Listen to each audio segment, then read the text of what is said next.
Good afternoon to all of you, or magandang hapon na naman sa inyong lahat. So, it's been a long time na hindi ako nakapag-vlog dahil may pinuntahan ako sa ibang lugar. So, nalaking tawag yun sa Tagalog, malaking gulat ko na lang pagdating ko dito. Ito nang nakikita ko na itong mga materials ko is grabe na ang tagas na kay dahon. So, ginawa ko, dahan-dahan ko na lang itong ginugupitan habang galing sa biyahe, napapahinga muna. So yung last na binubunlay ko doon or inaasikaso ko doon, taniman ko sana ng talong, kaya lang pagdating ko kanina, ang haba na yung damo. So puntahan natin para makita ninyo. So ito yung linilinisan ko, tapos tinamnan ko na ng eggplant. Then yung portion na yun, yung gigibunlayan ako, then karon tagas na pugsagbot. So tamnan-tan ako na siya talong. So mga isang linggo lang nakawala ako dito or nagbiyahe ko. Pagbalik na ko muna na siya itsura. So puntahan natin yung para i-share ko sa inyo yung isang garden ko doon sa kabila. Ako magpunta doon is punta muna kapiton sa nato ni.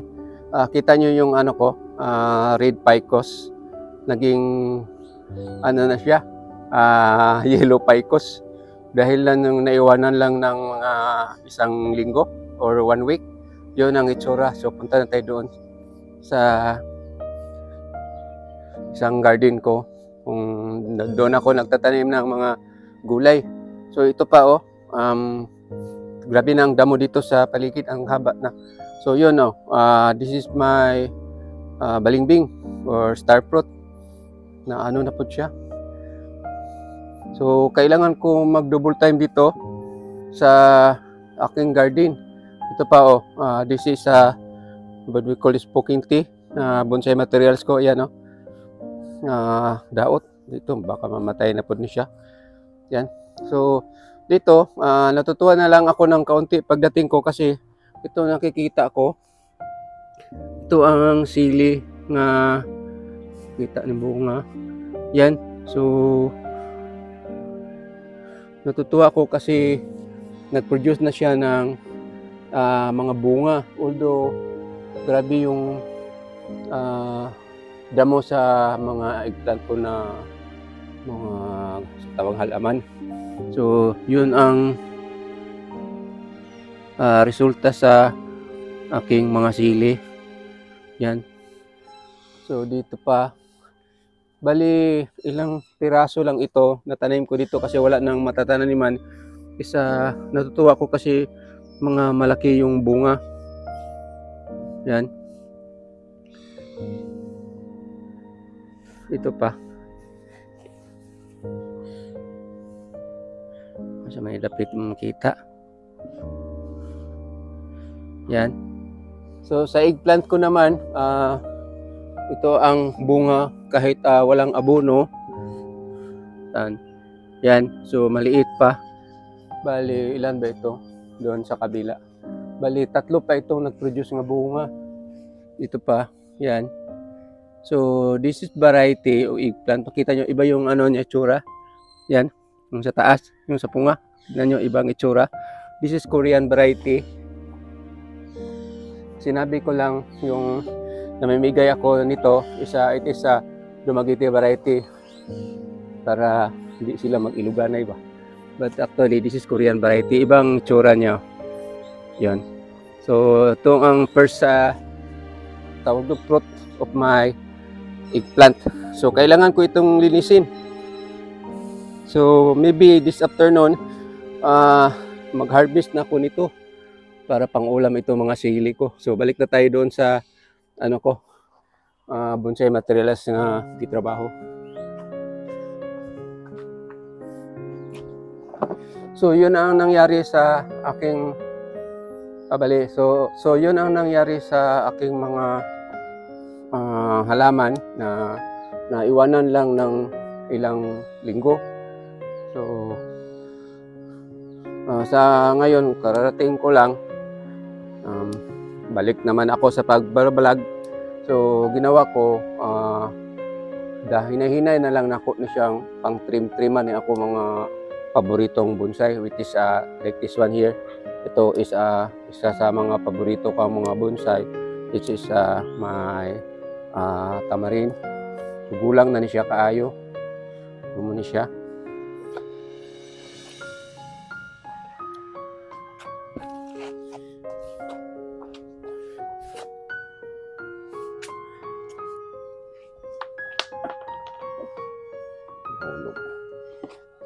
So, ang ginawa ko is taksip-taksip na lang sa what we call this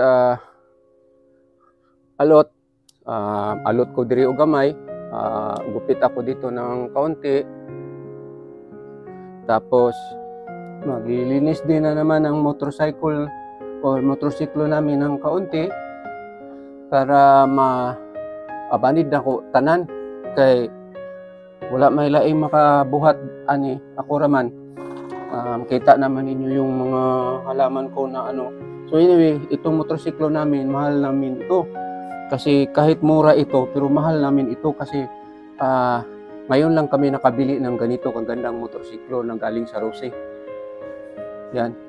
So kaunti ramang alikabok dire. Then usahay po, maghinay-hinay po ko pamulay dire sa akong garden. Bisa ginagmayra, basta na ako'y maaging kamay. Kaya di man ako madahan kung diri akong focus tanan sa garden din. Ang akong ubang mga tanom mabayaan po. So, mubunlay ko diri og mga 2 ka punuan. Dahil mubalik na ito sa pikas, ato na po ko manglimpyo.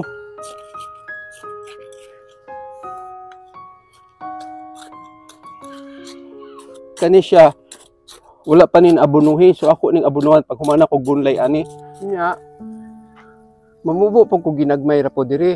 Gikan ko magbunlay, mamubo ra po ko ginagmay gihapon. So puro na ginagmay tanan kay ug di po nako ni siya bubuan, mga matay man ni pare atong dito sa kung usan ako nga tanom nga pula nga dalakit. Nanggilo na ng dahon. So ito kanira ba may mga paborito na ko nga mga tanom or ito ang pinaka-paborito ko mga halaman. So magbubo-bubo po ko ginagmay. Nagani diri sa ubos katong talong nga nisaad nga mga ayo nya wala ni ari diri. Apit na mga matay mo ning ako na lang na siyang itanom sa gawas unya.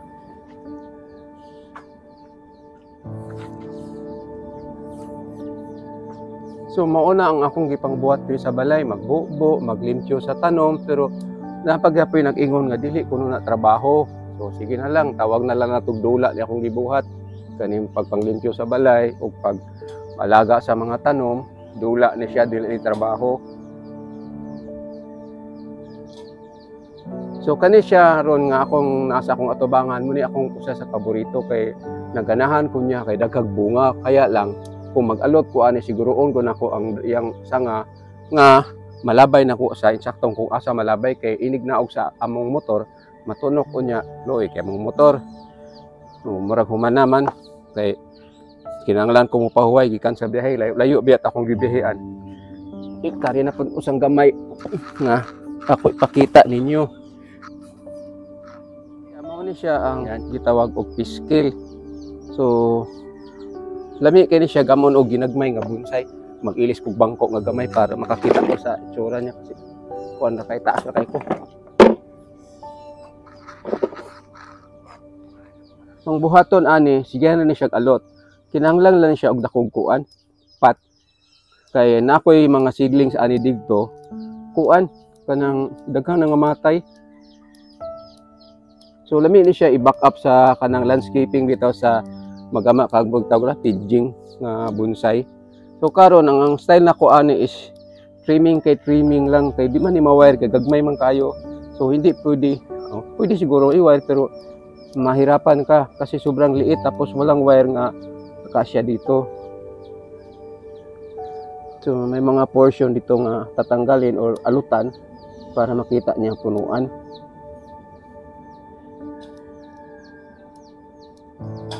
Dahil na ako nga mahimong maba na akong video para dili kay kuan. Wapo na siguro ni. Ana ra. Yan, ana ra na siya. Kuha na to ni mga makasagabal sa itsura.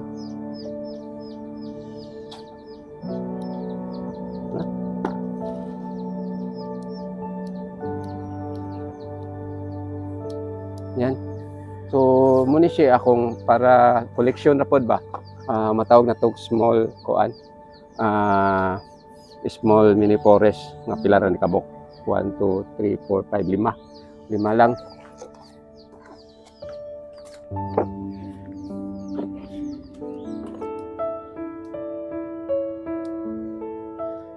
So for this afternoon laya. So ito lang ang maipakita nako sa inyo or ma-share nako sa inyo ang tanan sa aking mga subscriber. So itong aking last na nasa harap ko is wild lemon. I-focus ko mamaya maraming bunga. So ito lang. Maraming salamat sa panonood. God bless you all. Have a nice afternoon ahead of you. At it's already around 5 o'clock na. So maraming salamat again. Bye-bye.